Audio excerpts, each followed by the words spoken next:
When you bring your child home for the first time, you want a baby monitor you can trust. When you choose Stork, you choose technology trusted to monitor 10 million babies in hospitals every year.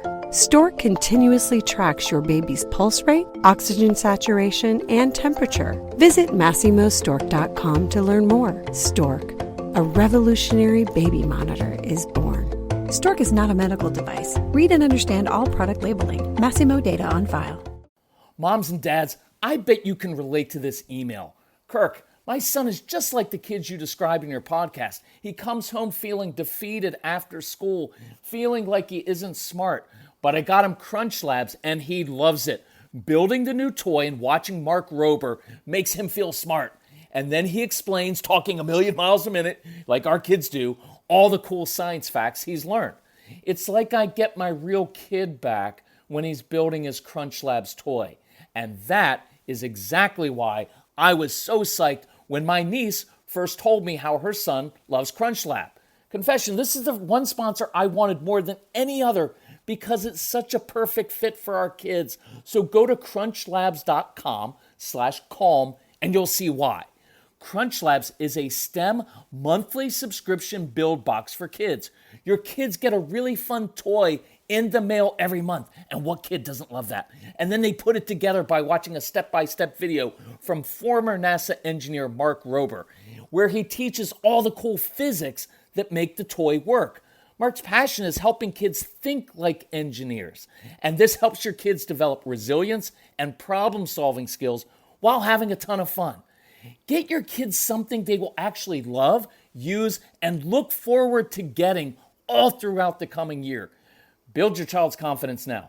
Visit crunchlabs.com/calm and get your kids Crunch Labs today. Hey everyone, this is Kirk Martin, founder of Celebrate Calm. We're going to talk about Mother's Day and look at it from a very different way because I'm not a big fan of Mother's Day and I'll tell you why. But before we get to that, my son wanted me to remind you that we travel all over the world. We've spoken in the Czech Republic, in Germany, in different countries, all over the country, North America. Just so you know, if you're in a foreign country or if, say, you're military stationed overseas, contact us because we would love to come and speak because parents everywhere, no matter where you are in the world, struggle with strong-willed kids. But what I wanted to note is we're going to be on the West Coast.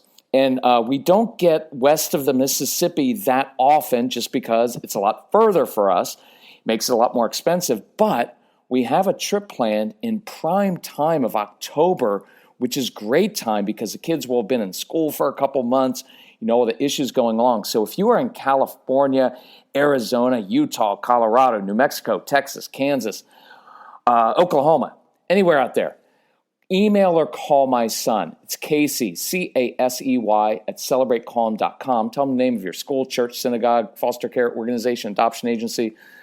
Let him know that and where you are, and he will send you all the details to make this happen. It's really cool when we do this. So, and it's a rare opportunity that we're out there. And here's the cool thing is that because we're going to be out there already, it eliminates some of our travel expenses and it makes it cheaper. So contact him. So here's what I want to talk about today. Why I don't like Mother's Day. Is it because I don't like moms? No, I love my mom. My mom's my biggest supporter in life. She's the best mother in the history of the world. Anytime, look, if you're having a bad day, I should just give you my mom's phone number. She'll talk to you for hours at a time, and you'll feel great about yourself, even if you're a horrible human being, because that's what my mom is like, and I love my mom, and I honor my mom. But here's why I don't like Mother's Day. My objection to how we celebrate Mother's Day is that we often fall into this trap.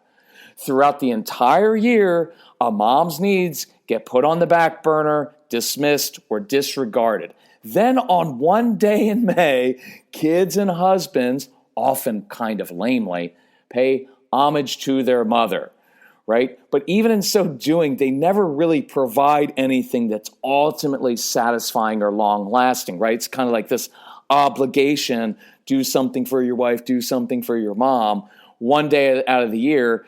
And then by the end of the day, mom's usually back to doing everything on her own anyway, right? Like you may be like, oh, we're going to fix mom dinner, and then mom ends up doing the dishes and everything else anyway, or you didn't do it the right way.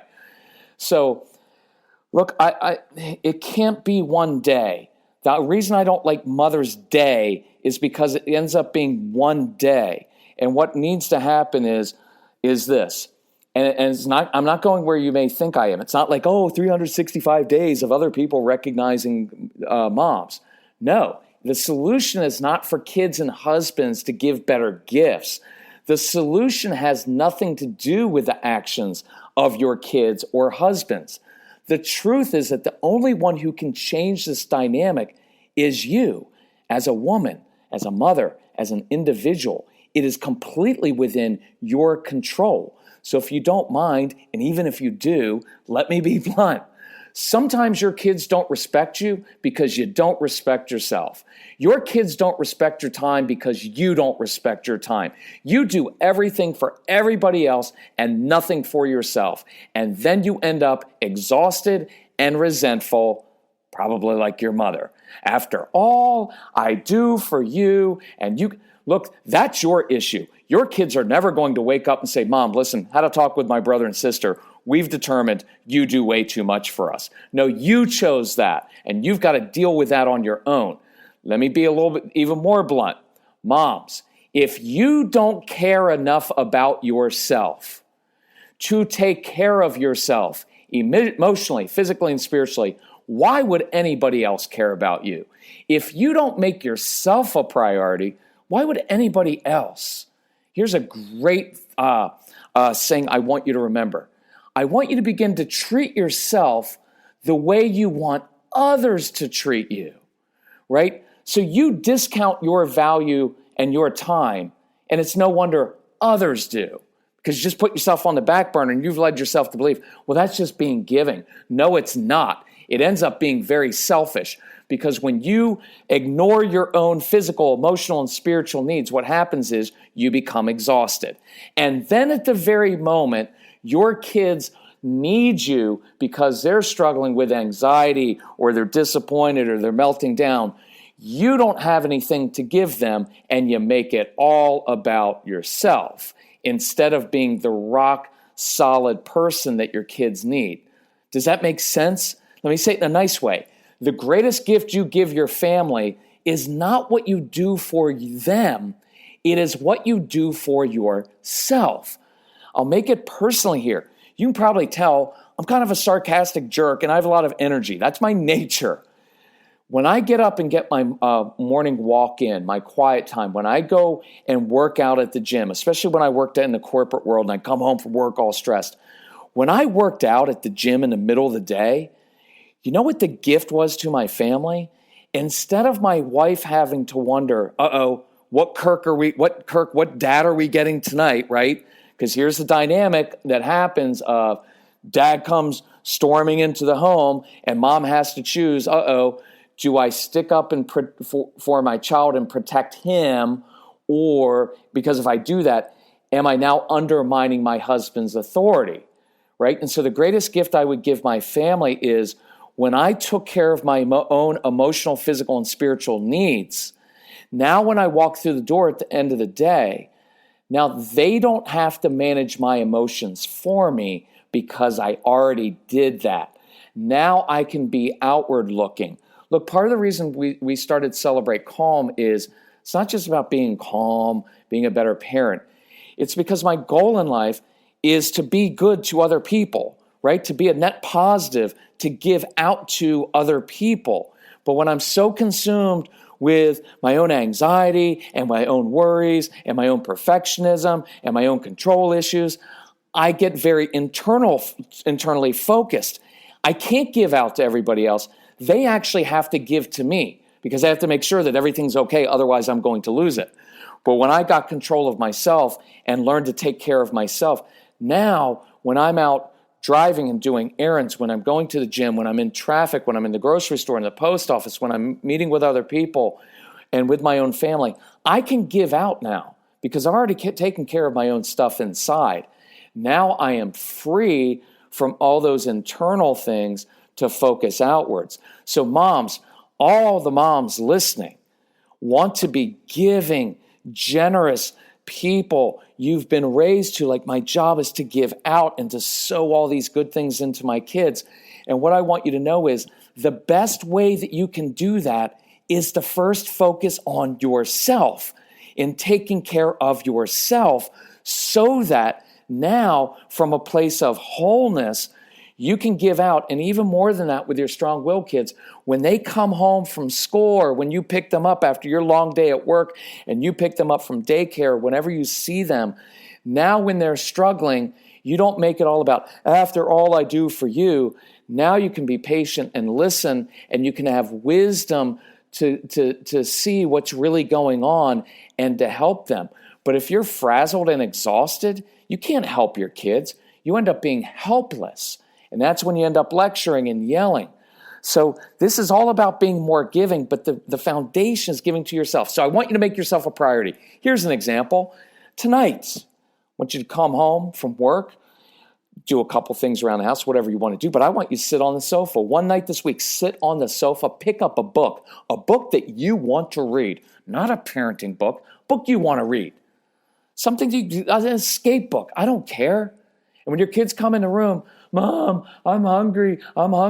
Let them know you've got 2 legs and 2 feet. You can go to the kitchen, get yourself a snack. And while you're there, I would like a snack and a glass of iced tea with a little bit of whiskey in it. You know what I'm saying. But you know what you've just demonstrated? My needs are important too. You're capable of serving me. You're capable of doing things on your own and being independent. And by the way, while you're doing that, I would like a snack, and I would like a glass of water or a bottle of wine, whatever. But I want you to do that because that's demonstrating self-respect, and it's starting to teach your kids everything's not about them. You know, in some of our programs, we go through this of how to do this. I've got an idea, I think it's in the Straight Talk for Moms or maybe the 30 Days to Calm program, about doing the schedule for your kids every semester and saying, you guys get to pick one extracurricular, but I'm picking one too. And so why does every single day have to be about the kids? What kind of message does that send them?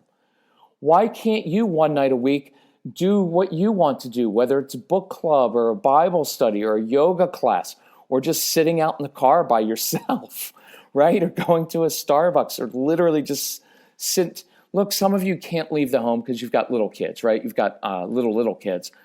But why can't that be, hey, one night a week, I just take a bath. And for 45 minutes or an hour, I get time to myself and I put on music, right? I see, homeschooling moms, you're with your kids all day long. And I want you to establish, kids, every day, I get 2 breaks. Every day from 10:47 to 10:59, those 12 minutes, that's my time. I'm doing whatever I want, and I do not want to hear a peep out of you. And then from 2:24 to 2:36, I don't care what the times are. I just make them specific so they know I'm not messing around here. You know, one of the things I love, and this is working together with your hubby on this stuff, is for a husband to come home, and a single mom, you can do this as well. It sounds a little different, but same thing is for hubby to come home and say, let's say you've got 2 kids, 2 girls, and hubby says, hey girls, here's the deal. New tradition in our home. From now on, one night a week when I get home, I'm going to light a candle in the kitchen.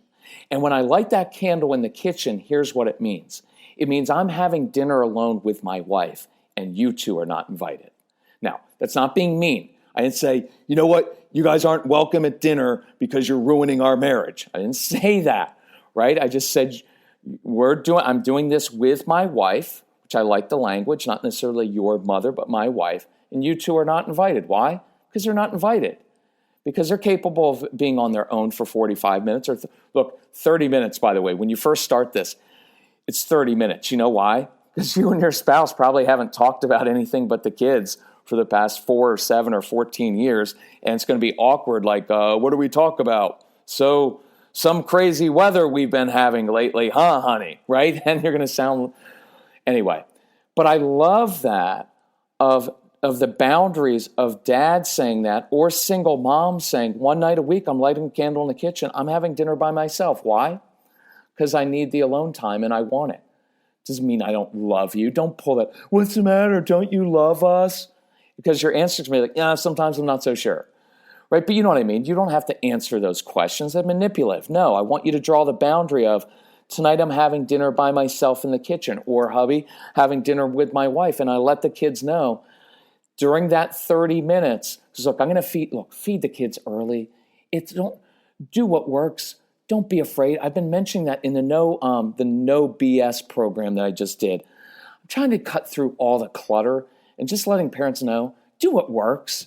Do what you're supposed to do. You don't have to have family dinner every night if it's horrible and dad's yelling, you need to sit still at the table. We're going to enjoy dinner together as a family, and everybody loses their appetite. All your kids do is eat mac and cheese and chicken nuggets anyway every night, so just feed them early before your spouse gets home. And then you and your spouse enjoy a nice dinner for 30 minutes, not worried about them finishing everything on their plate and trying something new and sitting still and cleaning up their plate. No, eliminate some of that stress and just eat dinner together with your spouse alone.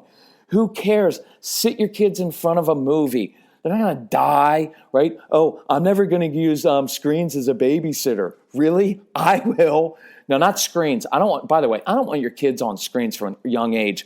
Any screens. Turning on a specific video for the kids to watch 30 minutes of a cute little TV show or movie is fine, but I want to start handing them little games that they can play on screens when they're little kids. Please don't do that. But 30 minutes watching a little movie or their favorite little show is fine, right? They're not going to die. Now, if you set them in front of Jerry Springer for 3 hours, they're going to end up in jail, but you're not doing that. But I let the kids know, look, here's the deal. I get 30 minutes of alone time with my wife. If I hear a peep out of you, or if you come near this kitchen, you will rue the day you did that, because I will be up on Saturday and Sunday morning at 6 o'clock in the morning, banging pots and pans all over the house to wake you up. Or next time you're watching your favorite show, I will interrupt you. Don't mess with me. And you know what the tone I want you to take is, now don't take this the wrong way, is don't F with me. Now, don't walk away saying, that guy says we should tell our kids don't with me. I didn't say that. I said the tone needs to be that. And the next podcast, I'm going to hit on the tone thing really in depth, because we're so sweet with our kids. Kids, it's really important that a mommy and daddy have time alone so that they can build their... Who cares? Kids don't care about those things. No, you let them know, look, I'm serious about this time with my wife, or a mom, I'm serious about this time alone. It's important, and I'm going to take it. Don't mess with me. Let your kids know that you mean what you say and you say what you mean, right? Does that make sense? So I want you to start doing this. So moms, start to think about, what can you start doing to make yourself a priority, physically, emotionally, spiritually? If you want, I would go and tell your kids, tell your hubby and kids this for Mother's Day. For years, I have lectured and complained and micromanaged you, and I'm sorry about that. I apologize. From now on, I am making myself a priority so that you don't have to walk on eggshells around me and manage my emotions. I'm going to start doing X. One night a week, I'm doing this. Every month, one Saturday of every month, I am doing X. You can't, look, being bossy is telling other people what to do. Being assertive is telling people what you're going to do, right? That's a lot different. So let your hubby and kids know, this is what I want for Mother's Day. I'm going to make myself a priority instead of doing everything for everybody else around here.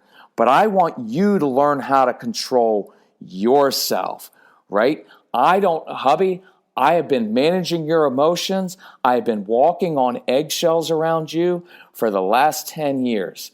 I'm not doing it anymore. So I am ordering this program, and we're all going to listen.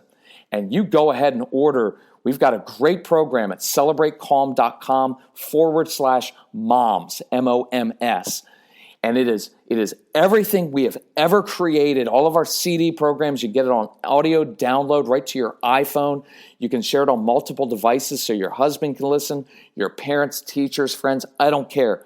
I want people to listen to this so that you're all on the same page. So whether you just order it yourself or you tell your husband, send him the link and say, hey, here's the link.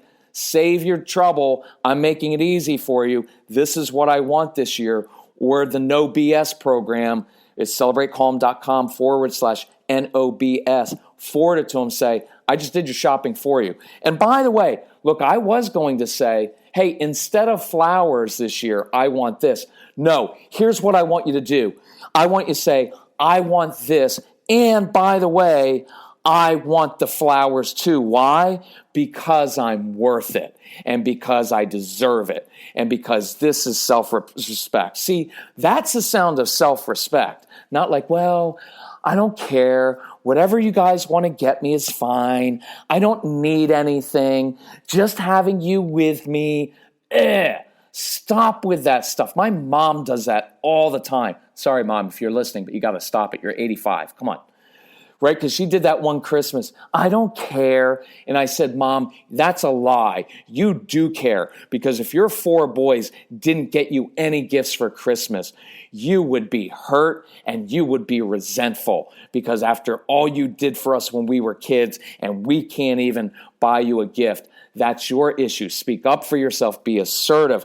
See, that's the sound of being assertive. And I want you to be assertive. Single moms, if you're one of your hardest things in life, 2 hard things for single moms post-divorce, is that you feel guilty, so you buy everything for your kids, and you make everything about your kids. And I get that at first, but eventually you've got to redraw your boundaries and not make everything about them.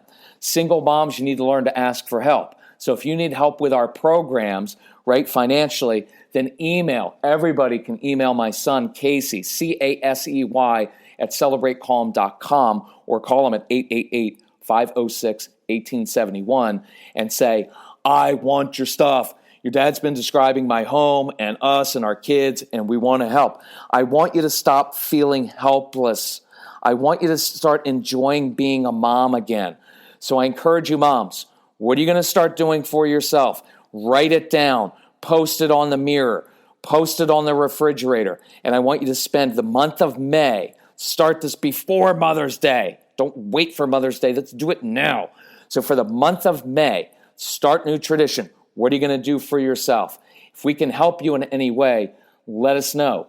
Be assertive. We like helping people, and we want you to enjoy being a mom. We want you to have the confidence. We want you to know how to deal with strong-willed kids so you know what to say and how to say it. We want you to have these tools in your hand so that you have answers, so that you have peace in your home. Define it for your husband and kids. What is it that you want for Mother's Day? I want calm in the home. I want siblings to be able to handle conflict so that I'm not the referee anymore. I want to stop walking on eggshells, and I want to be able to be that calm rock that you can trust. It's a really cool thing when you get there. Moms, proud of you. You're a good mom. Now let's get rolling on this stuff. No excuses. Get rolling and do something for yourself.